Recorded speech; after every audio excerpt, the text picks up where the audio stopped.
All right, folks, we are getting rolling here up on into the 6th out of 7 rounds here at our HEX Bash, and we have just 2 undefeated players remaining as we head into the 6th round. We have Piecetinker, a previous Bash winner who we saw earlier today, versus AstroSquirrel. The winner of this match will be able to lose into top 8 even. Pretty nice spot to be in. This match is a guaranteed win and in for top 8 for the winner. So let's go ahead and head on down to the feature match area for our first match of round 6.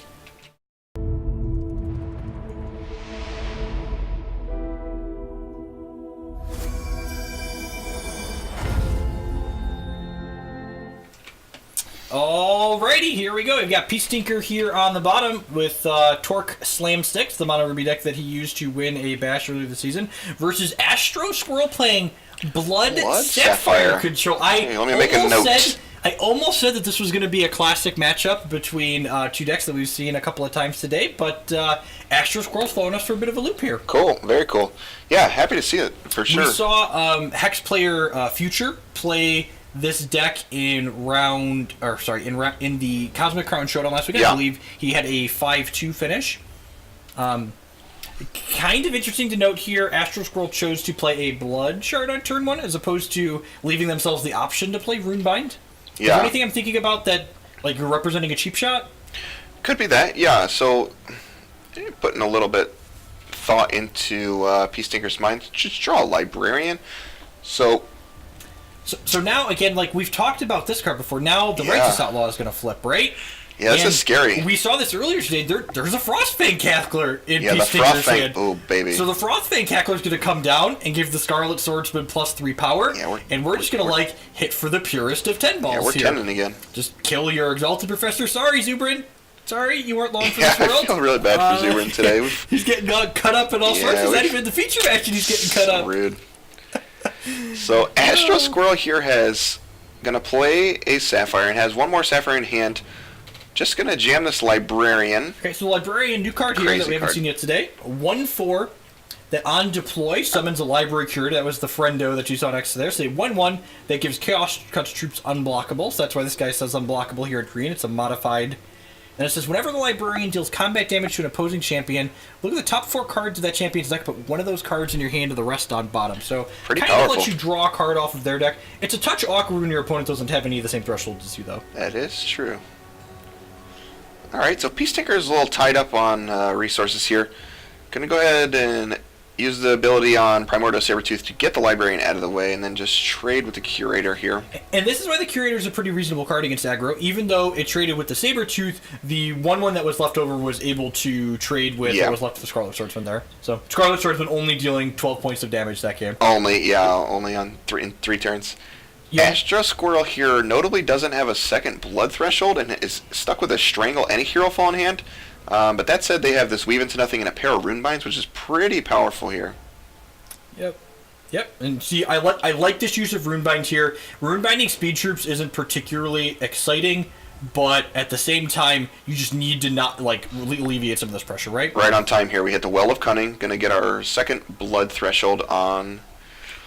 And yeah, AstroSquirrel has pretty good answers. Here. Actually, if Piecetinker hits this resource and jams this Mama Yeti, our hero is going to fall.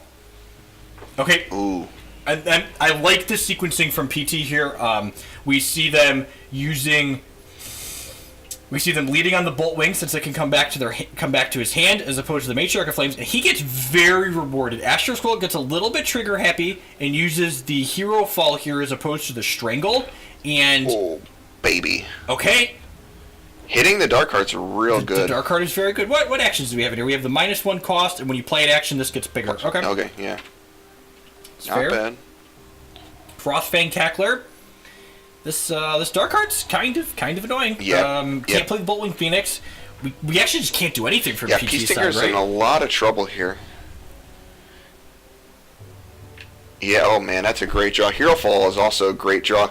So now he's able to step on the gas a little bit here and trying to end the game with essentially three removal spells in hand.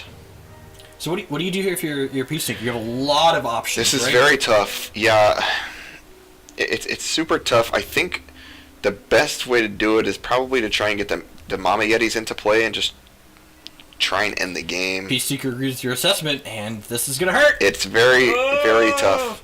So not only is that Mama Yeti and Play get gone, but Hero Fall strips the Mama Yeti out of Piecetinker's hands here as well.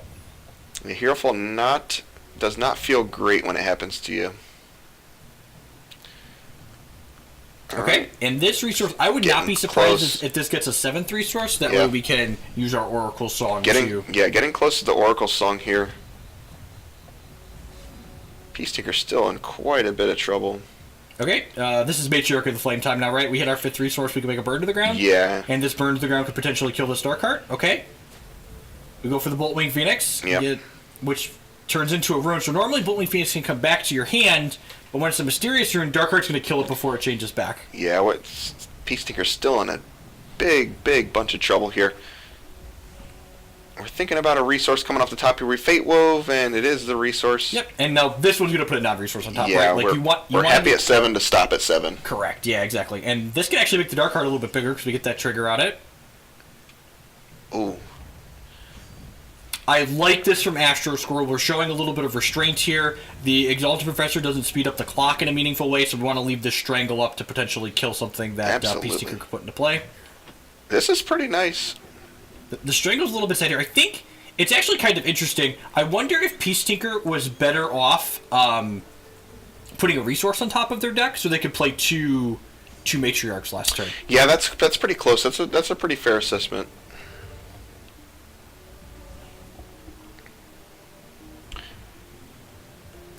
Yeah. And again, kind of going back to that Hero Fall we saw earlier, imagine if that Strangle on that Matriarch had been a Hero Fall. Yeah. This game would be like over, yeah, done for, completely like done for. All these Matriarchs would be gone.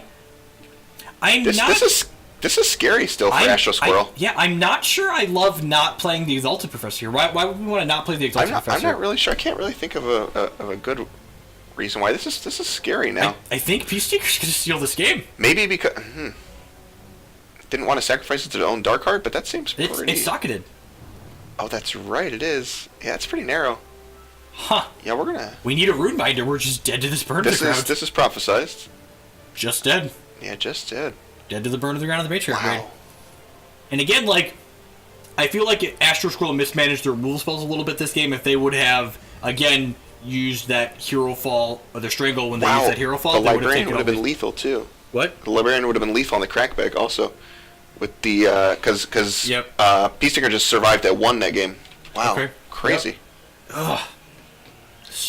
Such a nail biter. I thought for sure that AstroSquirrel had locked that game up. Yeah, it did not look good. It did not look good for Piecetinker in that one at all. Again, talking it back to the people that were like, well, these Ruby decks are gone without Lasgar's Vengeance. No Lasgar's needed that game. I'm sure there were 4 of them in Piecetinker's deck. He didn't cut them early. It's legal till Monday, so... Sure. Have we seen Lasgar's Vengeance be cast at all today? I don't think so. We've seen it in hands, but I don't think we've seen it cast, actually. No one's actually put it onto the chain, right? Nobody. All right. Well, I don't believe so. Let's head on back down to Game 2 here and see if AstroSquirrel can tie things up against Piecetinker. I also feel like AstroSquirrel got bit a little bit that game from the turn 1 not leaving the Rune Bind up. Yeah, we took extra damage. We took... Well, it was huge, right? A ton because of Swordsman, right? So, like, if they would have Rune-bound the Swordsman on 1, then it wouldn't have been able to flip and 10 them on 2. Yeah. And they would have been able to leave Exalted Professor back. Yeah, pretty crazy game.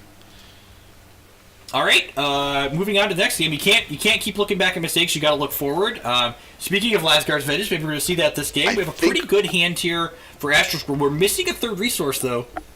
Piecetinker's hand, on the other hand, is really good. Yeah, as we add a second Lasgar's Vengeance to the mix. Baby Yeti on 1 coming in. Let's double check and make sure everyone understands why Lasgar's Vengeance is so good in leaving our format come Monday. Yeah, Lasgar's Vengeance is pretty good. It has a ability on it called Assault, which whenever a troop you control attacks, if it's in your hand, it gets -1 cost. So it's going to go down from 8 this turn down to 7 due to the Baby Yeti attacking, and so on and so forth, and it's just going to continue to snowball until it becomes 0, -50, whatever you need it to be. Whatever you want amount of resources it's going to cost you. Whenever you want to put it on the chain, you're at your leisure. That being said, we do have a cheap shot here, so we get to cheap shot, conscript something, put the conscript into play. Thunderfield Seer. Thunderfield Seer is going to be pretty solid too. Yeah, I don't mind this. So we can hold up the cheap shot here in case the The Righteous Outlaw happens. Maybe, yeah, exactly. Because Righteous Outlaw happened.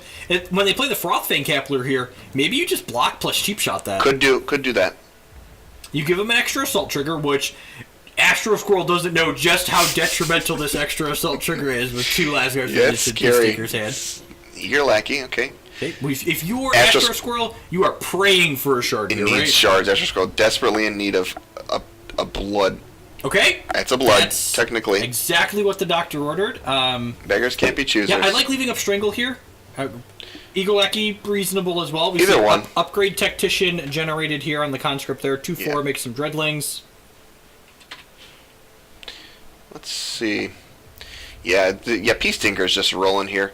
So we get to play another Frothfang Cackler out. Get to hop on in. You've got these Lasgars in your hand. You're just shipping with both. Oh, right? Yeah, absolutely. And then, even next turn has the 4th resource available for the Mama Yeti. So these are like 3s. Yeah, they're both 3s, I think. Yeah, they're both 3s. Yeah, we're in... AstroSquirrel is in a not very envious... I mean... That's interesting. Upgrade Tactician, okay. Huh. So do you Lasgar's Vengeance here if you're PT, or you just play this Mama Yeti and smash? Probably just the Mama and... Not playing the Darkheart seems a little... Ruby's. See that?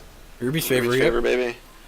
I like the Mama Yeti, and then you're coming in for a You've got 2 Lasgars you can cast next turn. Yeah, so you're pretty even good. at PT... And if you remember from the first game, the Darkheart only has... a 4. Yeah, it's not a 4/6 like in the Diamond Sapphire. So it's pretty notable here. And Strangle can't kill this Mama Yeti here, so you need to play... Well, I guess Strangle plus Weave kills the Mama Yeti. Yeah. Strangle plus block. Strangle block, yeah. But there's 2 Lasgar's Vengeance. So you get to Lasgar's, they weave you get to Lasgar's again, and then you crack them free. Very scary stuff here. Yep. Or weaving.